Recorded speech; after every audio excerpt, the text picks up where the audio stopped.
again, everyone. Good morning again, everyone. That's better. When I was a young priest, many, many moons ago, someone asked me a question that had a significant impact on my life. They asked me what my grandmother's maiden names were. And I didn't know. I had to call my mom and my dad. And it started me on a whole journey to become an amateur genealogist. So I started to learn about my family. Once I found out the names of my great-grandparents, I got curious about their parents and their parents' parents, etc., etc. And for a couple of years, I got right into it. I researched it. Can you bring the levels down, please, guys? Bring the level down a little bit. I think we're good. Yeah, it's just a bit too loud. Too loud, wasn't it? Yeah, that's better. So I got right into it. I got microfilm and I got programs, and I put about probably 4,000 or 5,000 people in my database of my family tree. I was able to actually identify 61 of my 64 great-great-great-grandparents. I knew what their names were, where they came from, and I did find out that I'm 90% Irish. But if you tell anyone I said that, I will thoroughly deny it. The coolest thing about all of it was the fact that I came to a realization that my little life, the story of my life, was part of a much bigger story. You kind of realize that when you see your ancestors for the first time. You get a sense of where we've come from. And for most of us, we also have or will have descendants as well. So in one sense, we're a link in a chain of a great number of people who have come before us and a great number of people who will come after us. But we have a vital role to play. This weekend, as I mentioned at the beginning of Mass, is a special weekend in that we've been celebrating the Eucharist at all 4 of our locations, the locations of Our Lady of Guadalupe Parish. And this is a weekend in which we get to reflect on our spiritual ancestors, those who have come before us.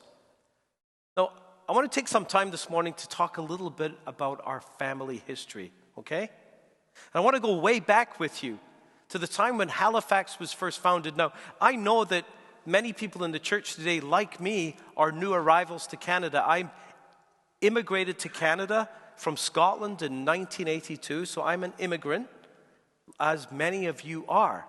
So although we may not have a genealogy that is rooted in Dartmouth, if you're a part of this spiritual family, it's your spiritual genealogy. It is our spiritual history. When Halifax was founded, for the first 50 years, Catholicism was actually illegal. Did you know that? Catholics couldn't vote, Catholics couldn't own land, and they couldn't build a place of worship, among other restrictions. And it wasn't until 1779, between 1779 and 1782, that the worst of these laws were repealed. And believe it or not, the repeal of these laws was led by a group of Irish Catholics from Halifax, and it went all the way to London, to Parliament, and to the King. And so in 1782, once Catholics were given the right to own land, they bought a plot of land at the south gate of Halifax and built a small wooden church. Guess what the church was called? St. Peter's. That was opened in 1783.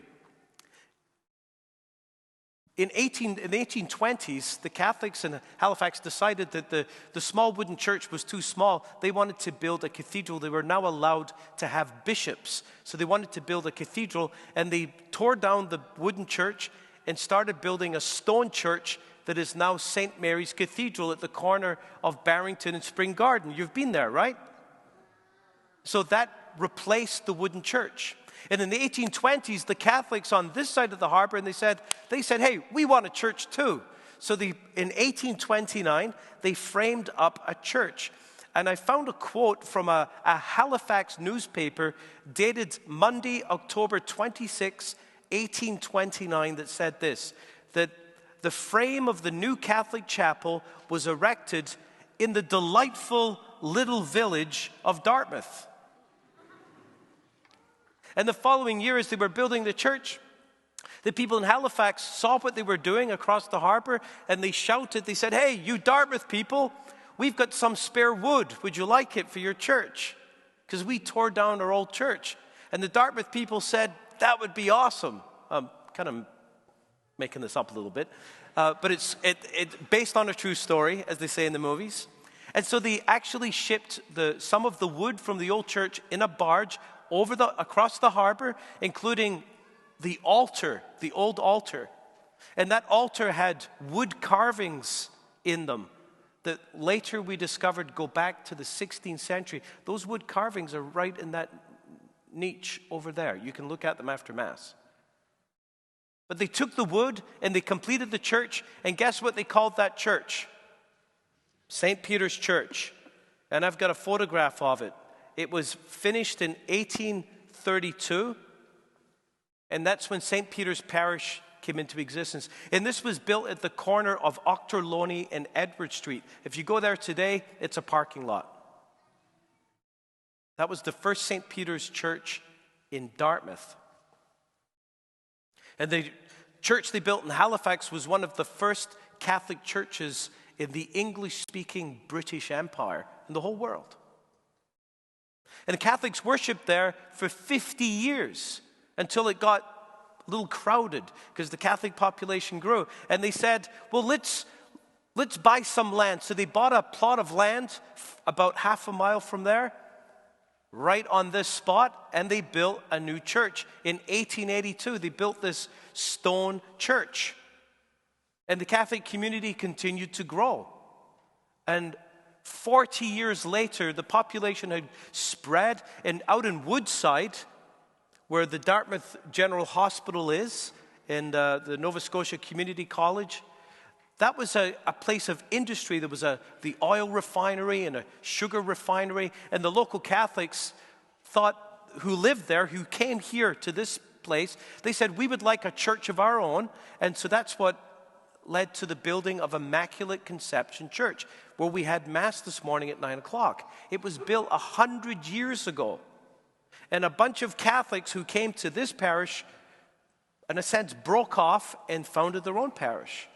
And then in 1931, a number of parishioners who lived down in the north end of Dartmouth, the parish said, let's start a new parish down there. And so they started having Mass in a schoolhouse in 1931. It was St. Paul's Mission. And 10 years later, it became its own parish in 1941 because the population had grown due to the war. And in 1947, here's something really cool. So the parish started in 1941 officially. 6 years later, the population had grown so much, there were so many Catholics, that they said, let's open a new mission 1 kilometer further out, and that was the beginning of St. Anthony's. And the parish, in a sense, broke in half, and half the people moved out. And the following year, they built the stone church that now exists. That was built in 1949. And in 1953, they built the first church in St. Anthony's, which is now the parish hall, which is where we have the food bank and the furniture bank. And the main church at St. Anthony's was built in 1973. It was an explosion of life. An explosion of life. And I'd like us right now to pause and think about all the people who went before us over these last 200 years. The lay people, the priests, the religious, who helped form the church in Dartmouth. They formed the church in a very difficult time. We heard in the first reading how the early church was persecuted, and Catholics were very much persecuted in a particular way back then. Remember, Catholicism was actually illegal. Their persecution was different than what we experience today. It was culturally and politically based. In today's gospel, we hear one of the great resurrection stories of Jesus by the Sea of Galilee. He helps with a miraculous catch of fish. He puts on a great barbecue and a breakfast and has a very intimate and challenging conversation with Peter. He asks him 3 times, "Do you love me?" Peter says, "Lord, you know that I love you. You know all things." And Jesus says these words. He says, "Peter, when you were young, you did whatever you wanted. But when you grow old, you're going to stretch out your hands, and someone else is going to fasten a belt around your waist and lead you to a place you don't want to go." And in those words, Jesus, in a sense, teaches us that a part of spiritual maturity means that it stops being about me and often involves going places we don't want to go. Because I wonder, going back to the 1880s, all the people who loved that little wooden church, remember the little wooden church? Did all the people who went to that church think that moving out and going to this new stone church was a good idea? Do you think that everyone was excited about that? You had to walk an extra half mile. I mean, you got to be kidding, right? And do you think that when they decided to open a parish in Woodside, that the people who lived there thought that everyone thought it was a good idea, that they had to take on the challenge of funding and building a brand new church? And what about the parishioners who lived in North Dartmouth when they were told, "Guess what? We're kicking you out to go have mass in a schoolhouse and sending you out to build another building"?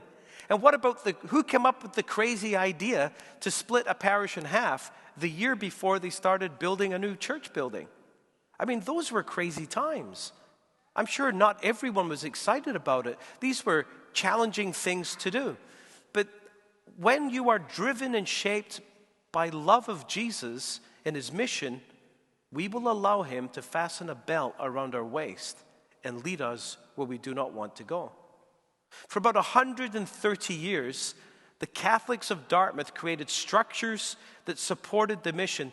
We built schools, convents, and church buildings.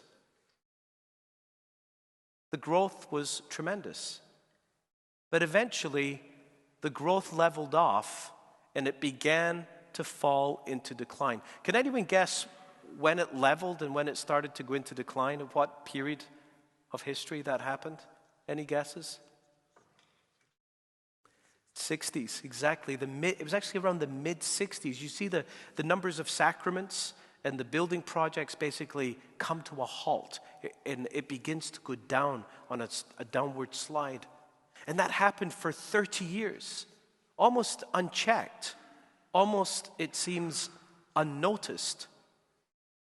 And in about 2002, the diocese tried to wrestle with this question and tried to bring in a restructuring, and there were some successes, but for the most part, it didn't work. Nothing happened.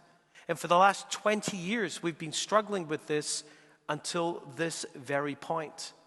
Many of you know that next week, this coming Saturday, Immaculate Conception Church will be closed. We'll have the final Mass. And September 10th, St. Paul's Church will be closed. But I want to talk about this larger story because our past informs our present and our future. And as we contemplate the past, the question for us today is, what will our future be? When I think about that question, what will our future look like? The honest answer I can give you is, I don't know. I don't know. But I believe this. If we are willing to say to the Lord, "Lord, I love you," and if we're willing to stretch out our hands and allow a belt to be fastened around our waist so that we can be led in a direction that may be uncertain, scary, or challenging, I believe that we will have a future.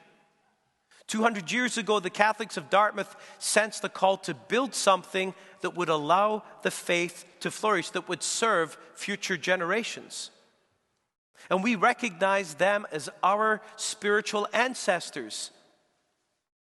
And in that, I hope that we see ourselves as links in a chain that doesn't just stretch into the past, but stretches into the future.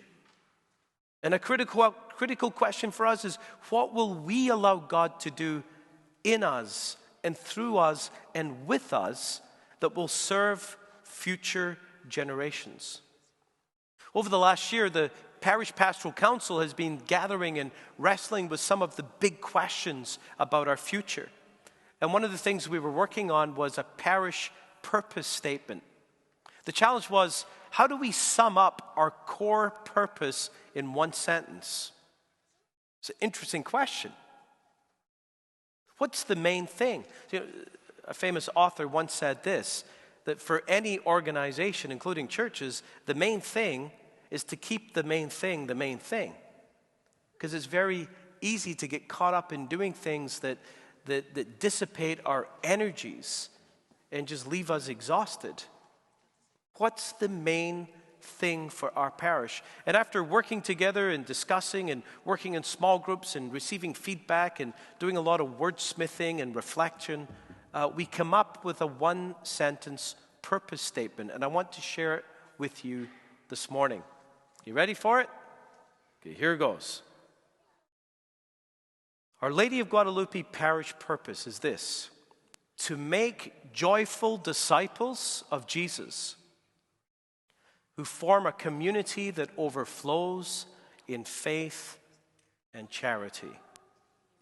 So think about that for a second. To make joyful disciples of Jesus who form a community that overflows in faith and charity. That is what I believe we're called to do. Everything else flows out of this. Now, over the next number of weeks and months, we're going to take time to reflect on this and to unpack it. But this will be our compass as we move forward into this new world that is ours today. This culture that is so different than that which shaped our spiritual ancestors. It's why we're developing ministries that focus on making and forming disciples. It's why we're doing Alpha and doing youth ministry, and I've started a ministry for women and ministries for families. You see, ultimately, there is a difference between simply believing in Jesus or even worshiping Jesus and being a follower of Jesus. Jesus asked Peter 3 times, "Do you love me?" And he doesn't say, "Believe in me." He doesn't say, "Worship me." He says, "Follow me." So today, as we come to the Eucharist, let's say to the Lord, in spite of our weaknesses and our poverty and our brokenness, let's say to the Lord, "Yes, Lord, I love you." And let us hear Jesus say to us, "Follow me."